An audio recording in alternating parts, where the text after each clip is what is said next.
აღუჯარა პირდაპირ ეთერშია 1 დეკემბერს დარიელ სუარი კონცერტს მართავს კონსერვატორიაში ის გიტარისტისთვის არანჟირებულ ბახის სავიოლინო სონატებსა და პარტიტებს შეასრულებს. თავად მოგვიყვება ის აი ამ დაგეგმილი კონცერტის შესახებ დილამშვიდობისა და მადლობა რომ მობრძანდით. სონატებისა და პარტიტების ერთობლივად ესე შესრულება ცოტა უცხოა და იშვიათიც კი. როგორ მიდიოდა არანჟირების პროცესი და დიდი ხანი დაგჭირდა თუ არა ამისათვის? უპირველეს ყოვლისა დიდი მადლობა მოწვევისათვის. დიდი ხანი როგორ თქვა, დამჭირდა რაღაც გარკვეული დრო, მაგრამ თავისთავად რაღაც დროს საჭიროებს ეს, იმიტომ რომ სრულყოფამდე რომ მიიტანო და რაღაც ახალი ენა რომ შემოიტანო, ასე ვთქვათ, ინტერპრეტაციაში ამისათვის გჭირდება შენ გარკვეული. რატომ გადაწყვეტეთ პაბლო კასას 15 წელი დასჭირდა, ზოგს სჭირდება 2 წელიწადი, ასე ვთქვათ და მეც დამჭირდა რაღაც გარკვეული დრო. და ბახს რატომ შეაჩერეთ და მის ნაწარმოებებზე არჩევანი რითმი იზიდათ? რითმი მიზდა გერმანიაში მოღვაწეობ 13 წელიწადია, ეხლა რა ვიცი, როგორც იცით, ასავარაუდოთ და აქედან გამომდინარე რომ ჩემზე მხოლოდ ბახის შესრულების დან გამომდინარე იწერებოდა კრიტიკა და დადებითი შეფასება, გადავწყვიტე რომ ბახით გამეგრძელებინა, ასე ვთქვათ, ჩემი რეპერტუარი და უფრო და უფრო დამეხვეწა. საკუთარ თამამინაბიჯია, როდესაც კლასიკოსის ანუ ინტერპრეტაციას ახდენ. არა, თავიდან არ შეგეშინდათ ამ კაცრი ნაბიჯის გადადგმა? არა, აქ ჩემმა ქართველობამ და ქართულმა სულისკვეთებამ რაღაც ამოტივდი. საერთოდ ჩვენთან მუსიკოხშულის, სადაც რომელიც მე დავამთავრე, ხო, სასწავლებელი.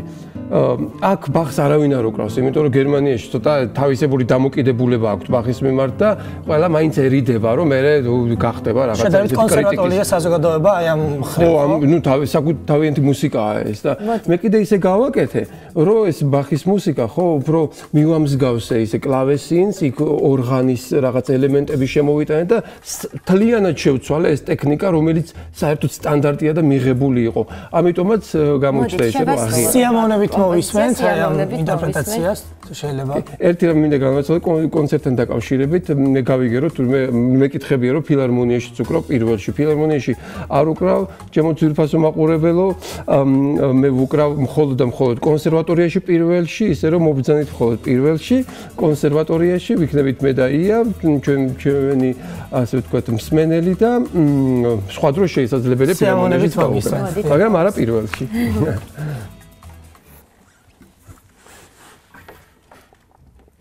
დილის განწყობისთვის შევარჩიე რაღაც ისეთი განსაკუთრებული, რაც ბახის რეპერტუარიდან მოუხდა. კი ბატონო.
უღურმესი მადლობა, მაყურებელს შევახსენე, რომ ჩვენი სტუმარი იყო არიელ სუარი, რომელიც 1 დეკემბერს კონსერვატორიაში კონცერტს გამართავს.